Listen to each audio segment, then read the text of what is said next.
Good afternoon, everybody, and welcome back to Mod Driven. Out here cruising around in the Honda Civic, running through the gears. This is a 6-speed manual transmission Honda Civic Coupe. It's a 2020, it just turned 16,000 miles. Now, of that 16,000 miles, about 500 or so are actually mine. I bought this car used, frankly, because I was afraid, since Toyota has discontinued the Coupe, that I wouldn't be able to find one if I waited too much longer.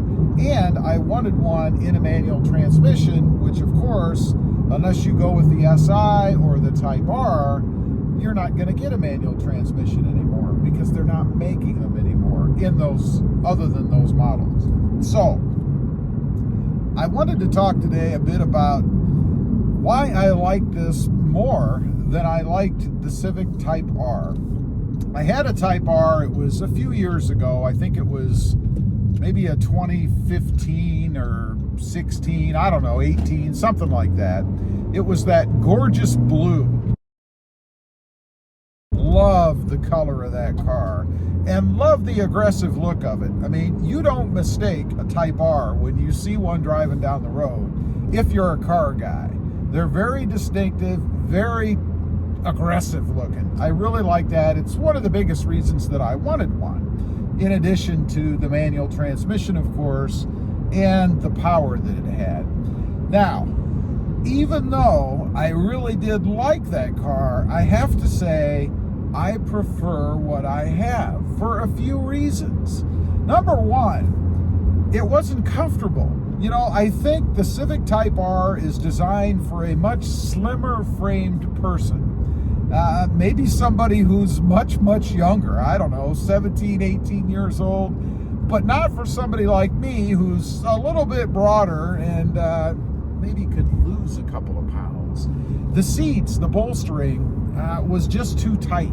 When I got in that seat, I felt, first of all, I had to go over the hump to get in, right? I guess I'm getting lazy as I get older. But I didn't like that. I didn't like having to go over the hump to get in and over the hump to get out. And I didn't like being packed tightly into that car.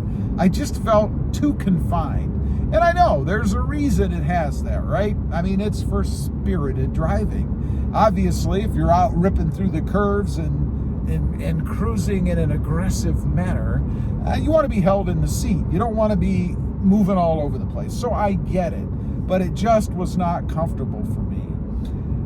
It was too tight, and this is very strange. And I'm not talking about the comfort of it. I'm talking about the way that it felt. I guess I like tightness in cars, don't get me wrong. I mean, I like that they're more precise, but the Civic Type R is very precise. You know, when you move the wheel just a tad, everything feels really tight. This is a personal preference, and it's very picky, I realize. And I know there's a lot of diehard Civic Type R guys out there right now who are probably cussing me out. But I gotta say, it was just too tight. The shifting was too tight, which is hard to believe. It wasn't as fun to drive as this car is. This car is a little bit, and I'm only talking about nth degrees here because this car is pretty tight itself. But the shifting in it is a little bit more buttery smooth, if you will. And that's probably the biggest disappointment I had with the Civic Type R, is it was too tight. It was just, I'm not going to say notchy, but you kind of had to be dead on. And I like a little bit more play, and I mean just a little bit, because I do like a pretty firm gait, if you will. The Civic Type R didn't give me that. I didn't like, it was turbocharged. I didn't like that you would spool out. In other words, you could give it all it had, and then that's all it had. There wasn't any more. Now, it would get up and go, don't get me wrong. When you're from a stop, taking off, accelerating down the road, but eventually you would run out. You would run out of juice. I don't experience that in this car. This is a naturally aspirated 2-liter. I never run out. Now, it's not as quick as the Civic Type R was, of course, but I don't ever feel like I'm running out. This car is very responsive. When I get on the gas, when I take off from a stop, it's got plenty of get up and go. Now, it's not Lamborghini or McLaren quick for sure, which I've driven both, by the way. There are videos on the channel running through those. But still, it's pretty darn quick, which makes it fun to drive. Something that's very important to me. Acceleration is one of the first things that I look at when I get in any vehicle. Now, let me tell you, I did buy this car sight unseen. I got it from CarMax. I had it shipped in down here in South Texas in the RGV from South Florida, or North Florida, I guess. But I have driven so many Hondas with manual transmissions that I knew what to expect. I knew it was going to give me what I wanted, and it does not disappoint. From a reliability standpoint, yeah, we're pretty much both the same. I mean, Hondas are pretty darn reliable. The Civic Type R was not disappointing in that fashion. I never had any issues with it. There was nothing quirky, nothing weird. And I've had things like that in other vehicles. You know, I'll use Jeep as an example. Probably not a great example, but I've had little quirky things in Jeeps, auto stop problems, which I know is a more modern feature.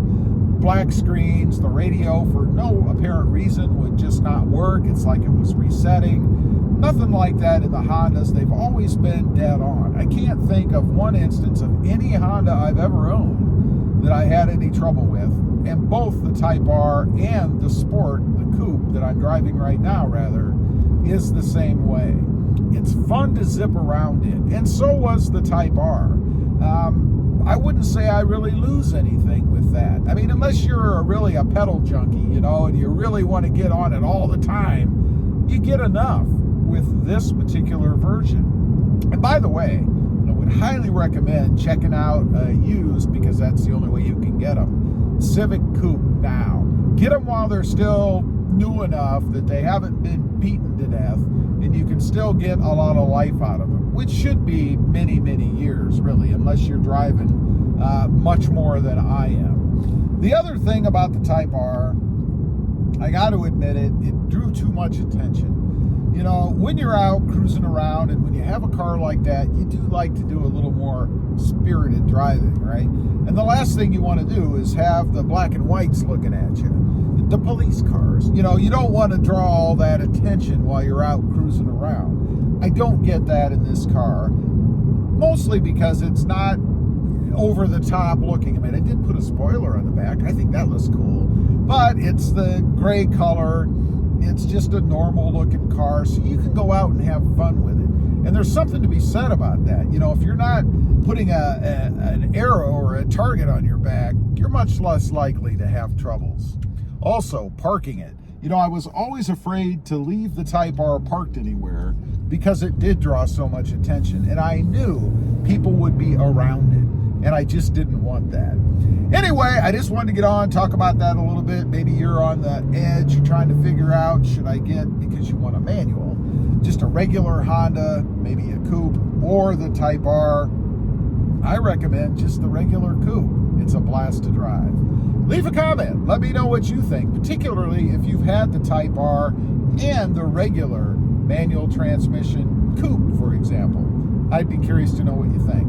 Also, real quick, I do have 2 additional channels. Rob Motive, all about the Toyota Tacoma, which, by the way, had, the one I did have, a horrible manual transmission. And Rob Motive JT, all about the Jeep Gladiator. Check them out, and if you're interested, why not subscribe? And while you're at it, smash the subscribe button here too. Thanks for watching. Stay safe out there. Bye.